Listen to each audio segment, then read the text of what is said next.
ஓம். அகரம் உகரம் மகரம் மூன்றையும் இணைத்து சொல்லும்போது ஓம்காரம் என்று ஒலிக்கும். இது முறையே அரண், அரி, அயன் மூவரையும் குறிக்கும். ஓம்காரம்தான் இந்த பிரபஞ்சத்தின் முதலில் ஒலித்த ஒலி.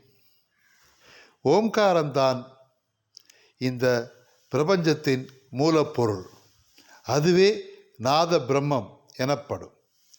தில்லையிலே அம்பலவாணர் ஆடும் நடனம் ஓங்கார உருவம்.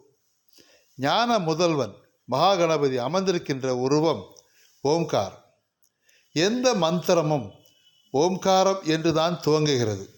ஓம் நமோ நாராயணா, ஓம் நம சிவாய, ஓம் பூர் புவஸ்வ என்று அனைத்து மந்திரங்களும் ஓம்காரம் என்று மூல மந்திரத்தில்தான் துவங்குகின்றன.